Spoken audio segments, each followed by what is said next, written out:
Hey guys, welcome back to my channel, or welcome for the first time. My name is Marnise Nicole, and today is day 2 of my digital art diaries, where I just wanted to go over some art concepts and what I've learned and feeling about digital painting so far.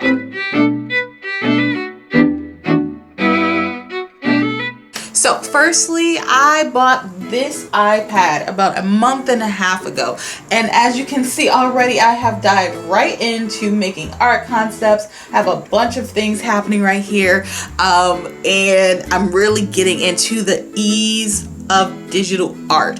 Not to say that digital painting itself is easy, but setup takes no time, cleanup takes no time, and it's something I can do literally at any time, anywhere.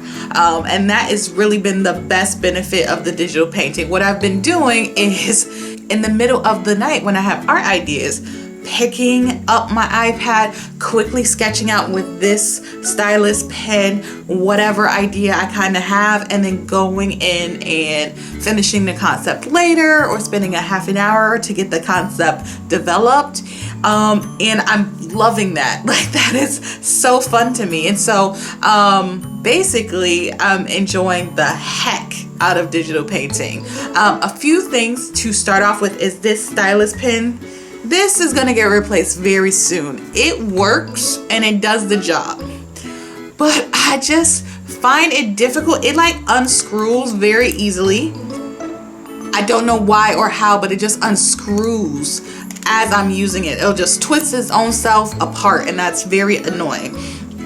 Also, it's not the most comfortable thing to use. It's very short, and I find myself trying to grip it like wrong or whatever, and like sometimes I'll be way up here or sometimes I'll be way in the middle, and that's an annoyance. It's something I could get past, but it's just an annoyance. But also, if you can see, this is kind of just like a bulb at the end, a little bulb. It's squishy, it's flexible, and it really is like hard to kind of use consistently. Like, if I want a singular line, I can definitely adjust my settings on iPad and in Procreate, and then create like a thin line. I'm using any of their preset brushes. However, this is not the best kind of tip for doing that line work. I just find this so annoying. And so for a Christmas present to myself, or for a New Year's present or something like that, I plan on getting this Apple Pen soon. Like, I know it's an investment. I know I haven't worked with digital painting long,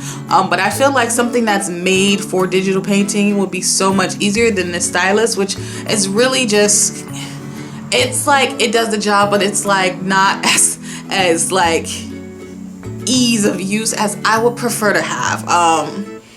And that's just, I just want that for myself, and so I really want to get the Apple Pen. This does fine, and it came with a nice kind of set with included a case, a stand, like glass protector, screen protectors for the iPad. Like, that all in of itself really useful. If I was using this just, you know, as a touchscreen pen, this is very useful. However, just as a art pen, I really wish I had the Apple Pencil, especially when I see reviews of it, and like, I just envy the ease it seems to have. And I know with every kind of art supply, you know, you'll have your give and your takes, but this thing is driving me crazy. And so yeah, it does the job. It's done some great work with me so far, but you know, awesome. So anyway, so there's that. And then yeah, what I've been doing is creating concepts, and I want to go through a few of them, starting with my evil lady that I've created. So that would be this piece right here, and soon we'll be jumping into the time lapse. Actually, maybe I'll just put it right here, but essentially I decided I wanted to create a dark lady. Like, if you think of a sorceress, or if you think of like old medieval dark ladies, like maybe she's an evil stepmother taking over a royal household trying to kick those other kids to the bucket. Like, I don't know what her backstory is. I just know I wanted like vampy vibes, and I wanted like a strong green background. And what I like about digital painting is that I can very much craft this towards my own painting style, which is essentially throwing paint on paper and like warping it to how I want it. And I've decided that I really enjoy kind of like, not unfinished, because to me the piece is finished, but like this kind of style of roughness added. So like I don't necessarily want to be making like strict illustrations, straight lines, that kind of thing. I want it to feel painterly, and I'm easily able to do that with like the different layering techniques and that sort of thing. And so as you're watching this time lapse, you see I started off with the girl skin, and then like had a skirt, and quickly added like some adjustments here. I love that you can go in and kind of warp the like dimensions if you mess up a proportion, which I almost always do. You can go in using the select tool and the cut tool and kind of adjust those proportions to the correct size without having to like repaint everything. And so yeah, this was a quick sketch, but I really enjoyed it, and it really gave me the vibes. Like I could see myself writing a short story to go along with this kind of character. And so we have this first piece. Next is maybe my favorite illustration out of all of the ones I'm going to show here. It is a self-portrait. So what I found is that you can insert a reference photo into the Procreate and then quickly sketch over it. And so that's what I did. I picked a photo of myself and began the process of like creating basically like an icon for me, or like a little just self-portrait. Like I plan to use it maybe on a business card or something. It was just something fun, and it looked like me because I was able to accurately kind of get my proportions of my face. I really wish I had glasses in that color. I am on the lookout for some red glasses.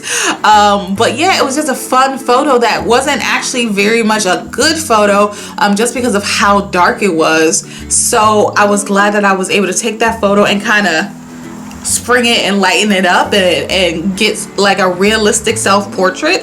And so from there, I've been able to find referenced photos and like get those ideas, kind of create a mood board, and from there sketch what I want. So I did that with this next piece. We'll jump into that. This next piece is basically unfinished, kind of. I had this whole idea of like self-reflection, like this girl surrounded by magazines, and she's like very into like the front covers, the girls, and just seeing all of those like polished images and that sort of thing. And the title that I had in mind as soon as I started like with this concept is Girls in Magazines, and that was the like title. And then as I was painting this, I kept having all of this dead space because I had like this idea in mind, a girl sitting atop of a bunch of magazines, kind of collaging, if you will, like creating scrapbooks or something, in a bedroom. And so I was like, well, it's a bedroom, let's add some stuff. So we've added a mirror, we've added some kind of wall decor, we added that rug, and still the bottom half was very empty to me. But because of the perspective, I didn't want to try and add like a bed or something like that. That didn't feel realistic. So I thought about it really hard, and I was like, well, what do I always have with me in the same room? And that's my twin sister. So yeah, I decided, you know what, let me go ahead and add a sister, and now this can be a commentary on shared space. It's shared space. Neither one of them are paying attention to each other. They're essentially texting each other whenever they need something. They're surrounded by glamour and technology, and they're not even playing or hanging out the same as if you would have done years ago. Because this is the new hangout. And actually, I think that's going to be the title of this piece, the new hangout, where you're literally in the same room with your backs turned to each other, texting each other, and, you know, observing all the technology and all the stuff around you, but not actually sharing a connection with each other in the same space. Like physically, you're sharing each like time virtually. And so that's the whole concept. So I know that's like a lot of concept right there, and it's developed a lot, and it's not finished yet.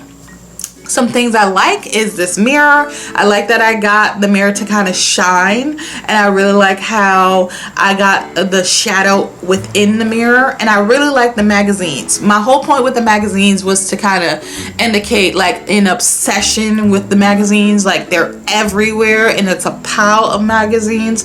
But now it's more like, okay, you're involved with everything else except the other physical person in the room. Like, what are you doing? So there's that. And basically that is that concept. The next concept that I have, I'm actually turning into a full canvas piece. And so first I want to show you what I've done so far with the canvas, which is not a lot, but let's take a look. Okay, so this big piece is a 30 by 40 canvas that I am currently working on, and it is going to be built after this concept right here. So I decided I wanted to paint a stolen songbird. That was the whole concept. That is the title of the piece. And I got that title from one of my favorite books called Stolen Songbird, about a soprano singer who gets stolen by trolls and like integrated into this royal troll society. The trolls live in a mountain. They've been cursed. It's a young adult fantasy, and it's such a good story. So much so that I haven't finished the third book in the series because I'm emotionally attached and I do not want it to be over. And so in the middle of the night, I had this idea for a stolen songbird, and this was the original sketch that I did, I think 2 or 3 a.m. I just had the idea like from like dreams or whatever, and I woke up, grabbed my iPad, and did this quick sketch right here. So there's that. And then of course I went in and later addressed the sketch. I went in with color concepts, and I went in with like kind of the feel and the mood, and I really wanted there to be some type of shipwreck, and I really wanted there to be some kind of indication of like cliffs and like valley, like shores and stuff. And then it will have these musical notes coming out of the saxophone that the girl, the stolen songbird, the soprano, would be playing. And here's the thing, I love the concept so much, and as a rough sketch, because I never gave it like finished layers here, just kind of used the pastel brush to kind of do some layering and get the idea out of my head. And then I was going to put it on this canvas. So far you have the ocean and the indication of some like hills or cliffs. I'm not sure. I don't really think this bottom layer is like the best. I think some of the proportions are off, and that's what's kind of killing the vibes for it. But I think I have a lot of work to do before it gets anywhere near ready for like the actual glitzy stuff, the girl on the cliff, the music notes, the saxophone. Fun fact, actually, I used to play the saxophone, which is why that little addition is so near and dear to my heart, because I've always thought playing the saxophone was like so magical. One of my favorite songs in the world is called Careless Whispers. If you've never heard that before, I will link it down below. But it has a like amazing saxophone solo in it that I just love. And anyway, I can't add the girl, I can't add the magic notes, the sky finish, none of that until the base is done. And so what I've been doing is going back to this original sketch to kind of see if I can get more inspiration for this, and kind of maybe if I finalize this piece and not leave it kind of at this, you know, sketchy like quickie stage that it's at, and kind of finalize it, maybe I'll be able to do this and make this more than it is right now. But basically, digital painting is doing a lot for me. I have so many other sketches that I want to go through, but those were just a few, and just a few thoughts of how I'm enjoying digital painting so far. I love digital painting so far. It's easy, it's fun. I have like access to so many kind of different brushes and styles and mediums within the digital painting, so it can look so many different ways, and I found it so easy to match my kind of loose and colorful style with the digital media. So it's just something that I'm loving using, and I really have to focus on not using it more than my regular painting.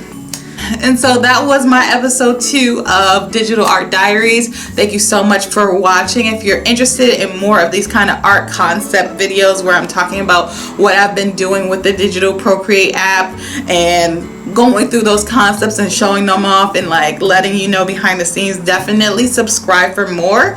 And if you'd like to see the first ever digital art diaries that I have on this channel, I'll link that up above. Thanks so much for watching. My name is Marnise Nicole and I'm out. Bye.